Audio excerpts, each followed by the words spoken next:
Bismillahirrahmanirrahim. On va commencer l'exercice 5 de la série 1 sur l'étude macroscopique des milieux diélectriques. On considère un cylindre, un condensateur cylindrique, donc formé de deux armatures coaxiales, l'armature C1 et C2, de hauteur H et de rayon R1 et R2. La charge Q de l'armature intérieure est constante et supposée positive. Donc l'armature intérieure C1 est chargée avec une charge plus Q. On note la base cylindrique UR, Uθ et UZ. Et epsilon 0, la permittivité du vide. Donc la partie 1, on remplit entre les deux armatures, donc l'espace entre les armatures de ce condensateur est complètement rempli d'un diélectrique linéaire homogène isotrope de permittivité epsilon. Donc ce qu'on demande de calculer, c'est le vecteur de déplacement électrique et le champ macroscopique, le champ électrique macroscopique dans les différentes régions. Donc j'ai schématisé ici donc le condensateur, donc l'armature intérieure de rayon R1 est chargée avec une charge plus Q, et l'armature C2 est chargée avec une charge moins Q, hein, d'accord? Donc ce que je note ici. Et entre les deux armatures, j'ai le diélectrique de permittivité epsilon. Donc partie 1, on demande de calculer D, donc le vecteur déplacement, et d'en déduire le champ macroscopique. D'accord? Donc on remarque d'abord que j'ai une symétrie cylindrique. Donc la symétrie cylindrique me dit que le champ D est la symétrie cylindrique de la distribution de charge. D'accord? Elle est cylindrique. Donc par conséquent, donc les deux champs D et E sont radiales, d'accord? Et leur module ne dépend que de R. On va appliquer donc le théorème de Gauss sur D. Donc sur D, il s'écrit le flux de D à travers la surface de Gauss qu'on va choisir, donc un cylindre de hauteur H et de rayon R, qui va être égal à Q intérieur libre, d'accord? Et on ne divise pas par epsilon ni par epsilon 0, parce que D ne dépend que des charges libres, d'accord? Il s'écrit Q, le flux de D égale à Q libre. Le flux, donc à travers le cylindre de hauteur H et de rayon R. Donc ça s'écrit, le flux, D scalaire ds, d'ailleurs ds, le vecteur ds, donc il s'écrit donc ds ER. D'accord? Donc je vais avoir ER scalaire UR, hein, donc en notation UR, non pas ER. Donc il s'écrit UR. Donc UR scalaire UR, ça donne 1. Et D ne dépend pas ne dépend que de R, donc je peux le sortir. Donc je vais avoir le flux qui est égal à D de R que multiplie la surface latérale du cylindre de hauteur H et de rayon R, donc qui est égal à 2πr fois H. Donc on en déduit D, qui est Q libre intérieur sur 2πrH, et donc ça en module, hein, donc ça c'est le terme, ce terme-là n'est autre que D de R, d'accord? Et puis je multiplie par UR, hein, donc je multiplie ici par UR pour avoir D.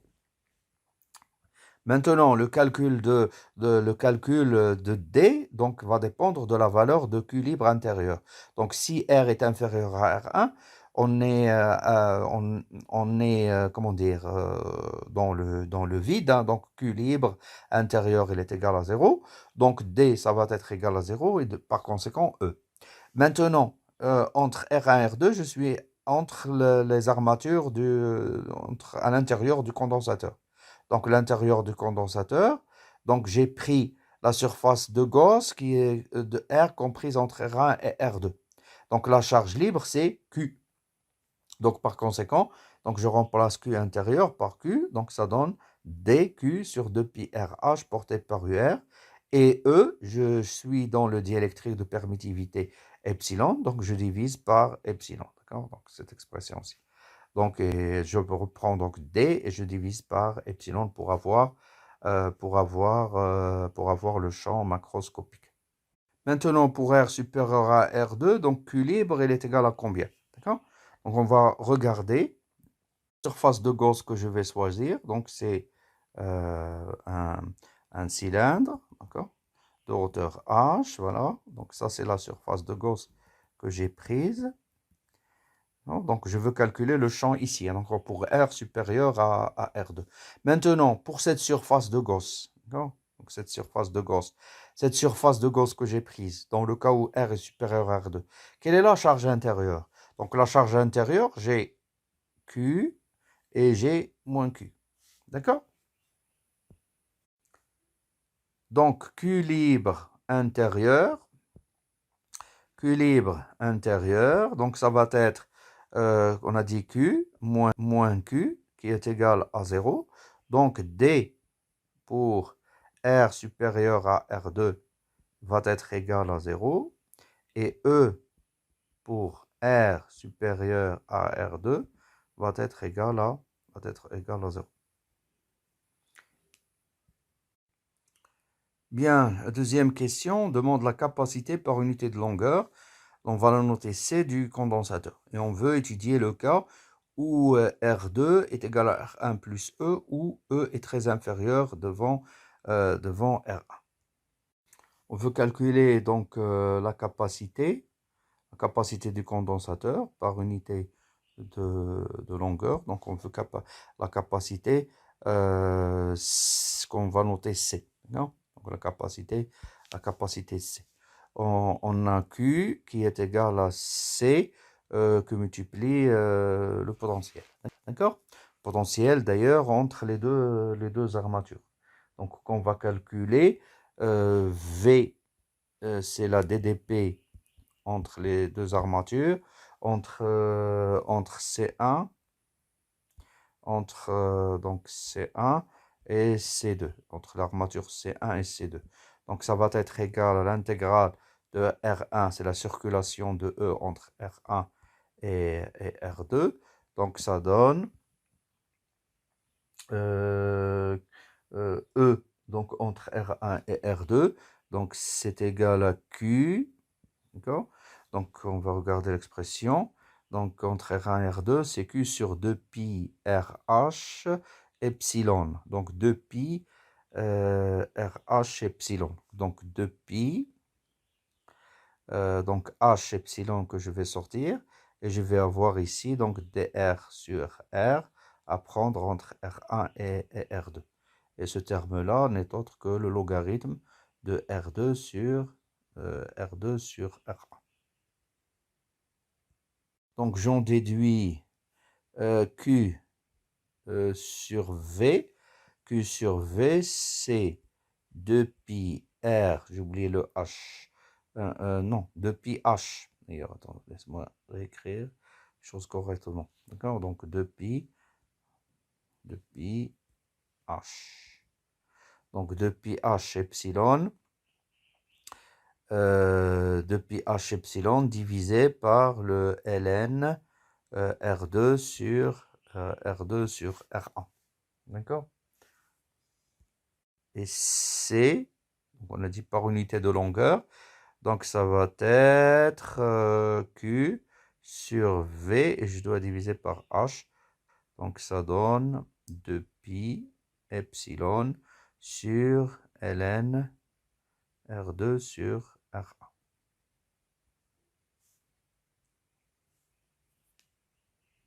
On demande de regarder le cas où R2 c'est de la forme R1 plus E, avec E qui est très inférieur à R1.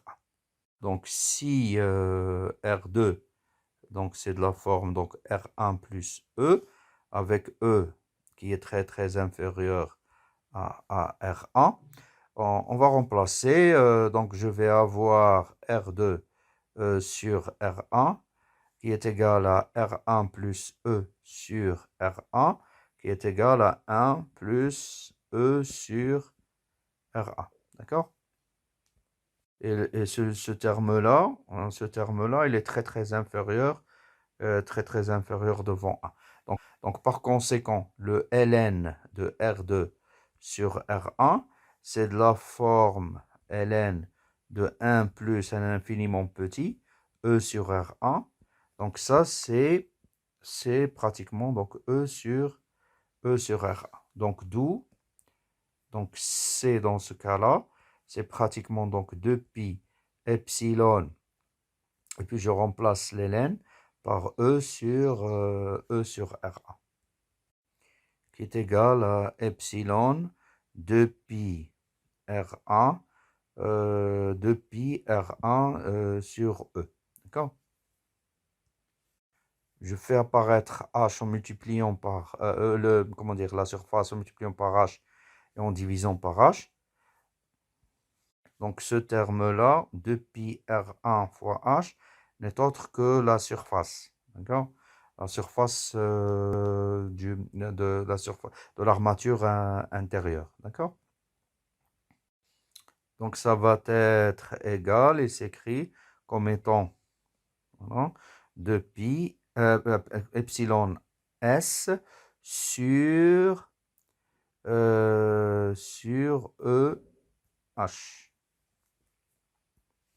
D'accord? Et ça, c'est la capacité d'un condensateur Planck, la capacité par unité de longueur, hein, puisqu'on a divisé par H.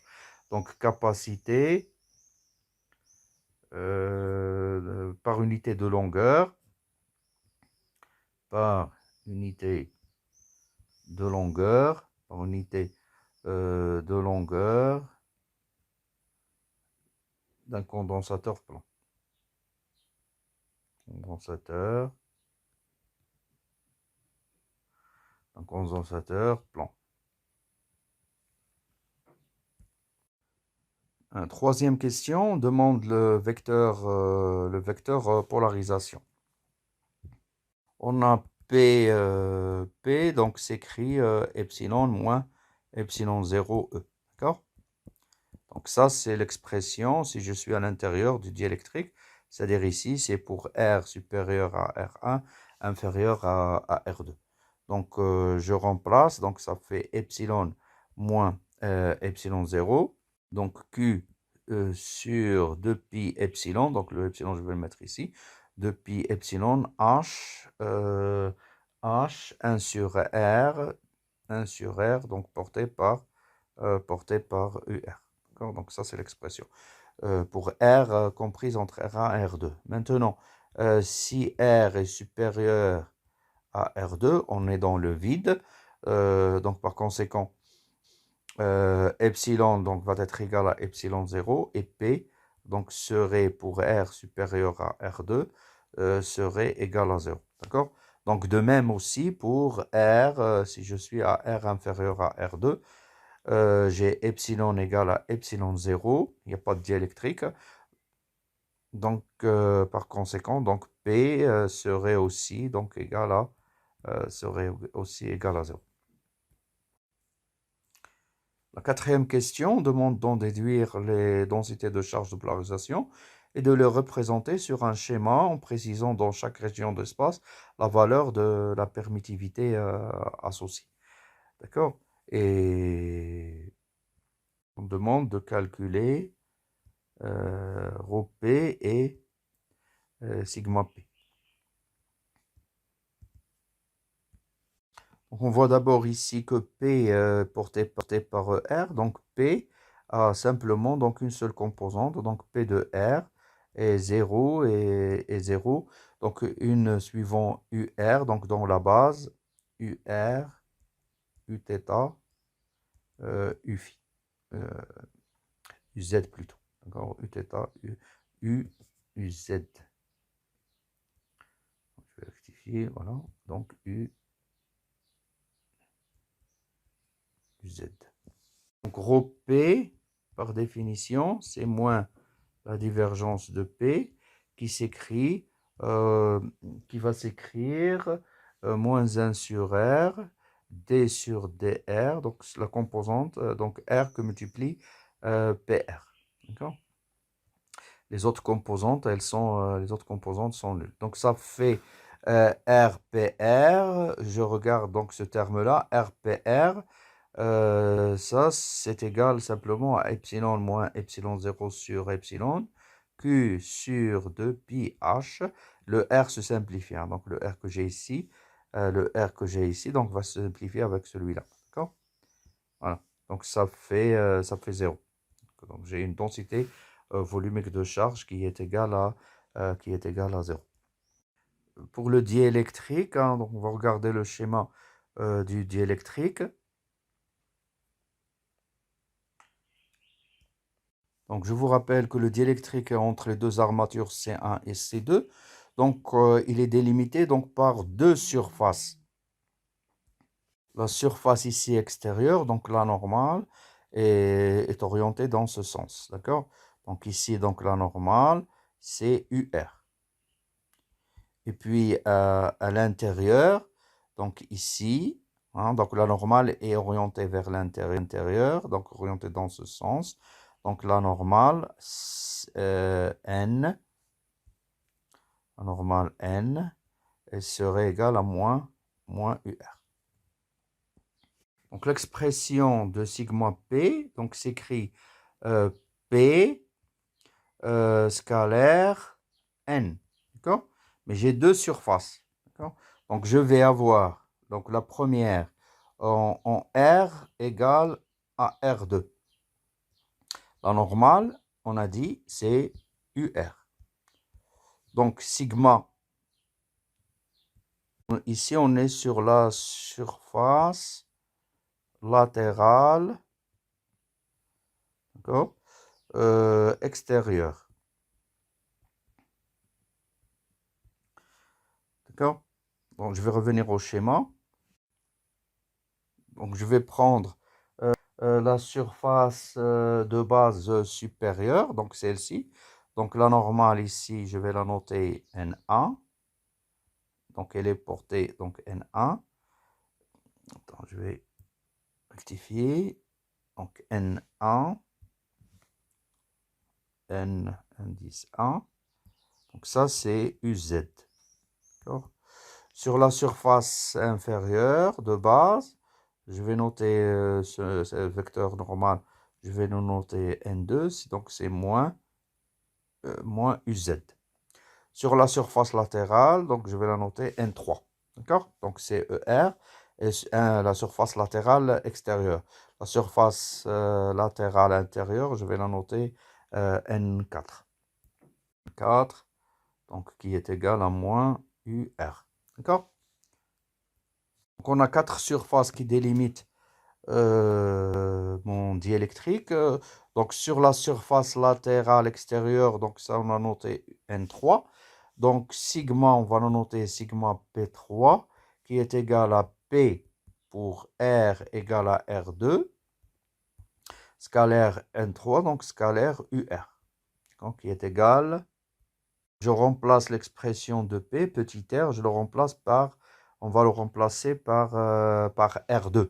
Donc ça donne epsilon moins epsilon 0, donc divisé par epsilon, donc Q sur 2pi H, et je remplace petit r par R2. Donc je vois que ce sigma P3, il va être positif.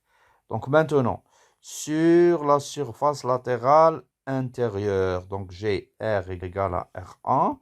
Donc on a noté N4, je crois, hein. Oui, N4. Donc N4, la normale, donc c'est moins UR. Je suis sur donc la surface latérale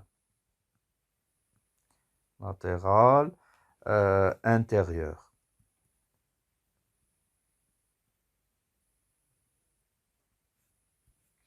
Donc par conséquent, sigma P4, donc ça va être P pour R égale à R1. Scalaire, donc on remplace la normale par moins UR. Donc moins UR, donc ça donne tout simplement moins epsilon 0 divisé par epsilon Q sur 2pi H et on remplace petit r par R1, donc ça fait 1 sur R1. Et cette densité de charge de polarisation, elle est négative. Pour la surface de base,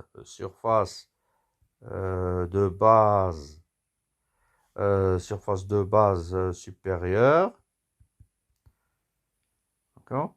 Donc j'ai N1 qui est égal à UZ et sigma P1 qui est égal à P. P pour, comment dire, donc P qui s'écrit donc d'ailleurs, hein, donc P, P de R bien sûr, hein, donc pour scalaire N1, donc ça c'est égal à 0, parce que P il est porté par EZ, d'accord? Donc P s'écrit PER, UR, d'accord? Donc UR scalaire UZ est égal à 0. Sur la surface de base inférieure, donc j'ai N2, la normale c'est moins UZ, donc je vais avoir aussi donc sigma P2 qui est égal à P, P porté par UR, voilà, donc U porté par scalaire, et la normale c'est moins UZ, donc qui est UR scalaire UZ qui est égal à 0, d'accord?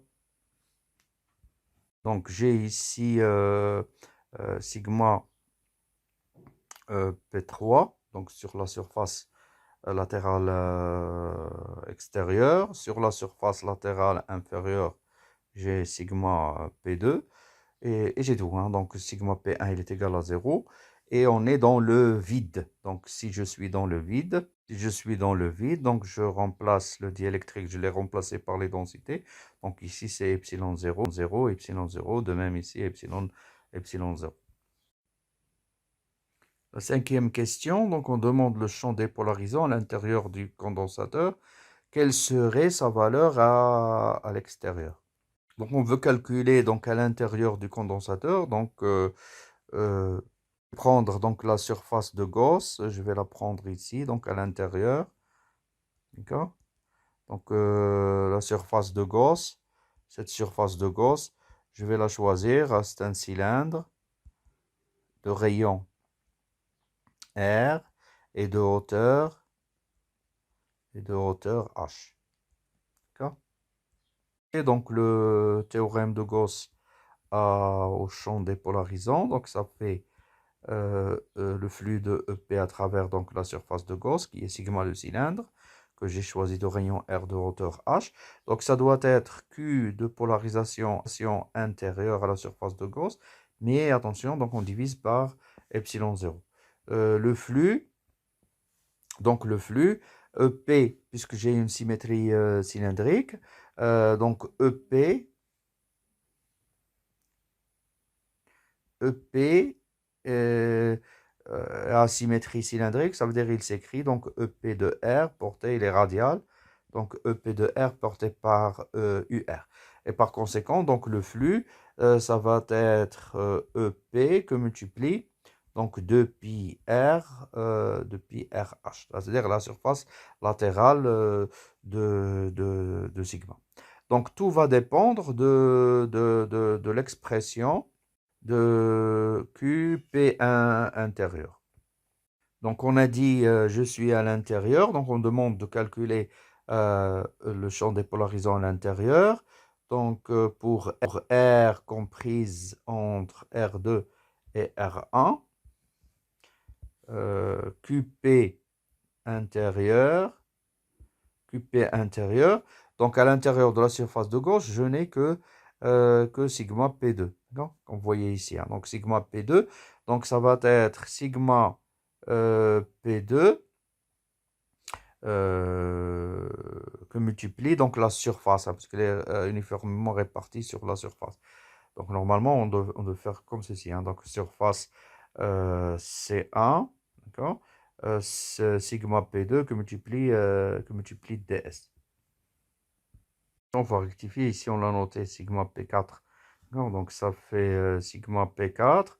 Et on est donc sur, je vais rectifier aussi ici, ne pas utiliser l'armature. Donc plutôt écrire donc sur la surface latérale intérieure. D'accord? Donc sur S4. Donc ça donne l'expression sigma P4. Donc c'est moins epsilon, epsilon 0 sur epsilon, Q sur 2 pi RH, 1 sur R1. Donc moins Q sur 2 pi H, epsilon moins epsilon 0, donc divisé par epsilon 0, donc 1 sur R1. Donc ça c'est sigma P4 et que multiplie la surface S4 qui délimite la surface latérale intérieure qui délimite le diélectrique. Donc elle a un rayon de R1, donc ça fait 2 pi R1 fois 2 pi R1 fois H. On voit que ce terme 2 pi R1H, donc 2 pi R1H se simplifie, et par conséquent, ça donne moins Q, epsilon moins epsilon 0 sur epsilon. Donc ça c'est la charge de polarisation intérieure à la surface de Gauss. On déduit donc le champ EP de polarisation.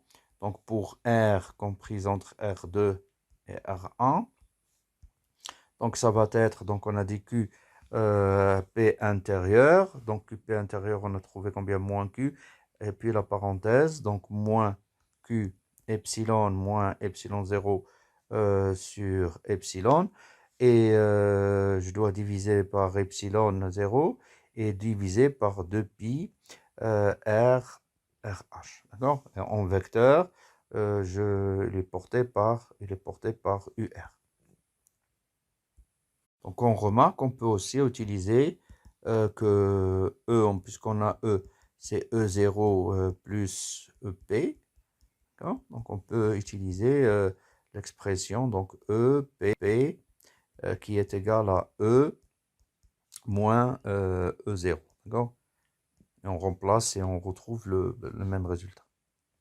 Donc à l'extérieur du condensateur, donc à l'extérieur du condensateur, donc on est à R supérieur à R2, QP intérieur à la surface de Gauss.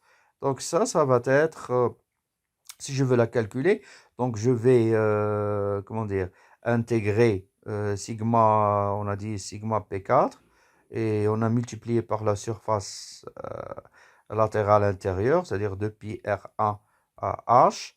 Et puis, il faut prendre aussi la charge sur la surface latérale extérieure, c'est-à-dire sigma P3, et multiplier par 2 pi R2, la surface latérale, qui est 2 pi R2H, d'accord? Qui est nécessairement donc égal à 0, puisque la charge de polarisation totale doit être nécessairement égale à 0. Donc si je remplace, on trouverait nécessairement 0. Donc par conséquent, donc E de polarisation pour R supérieur à R2 serait égal à 0.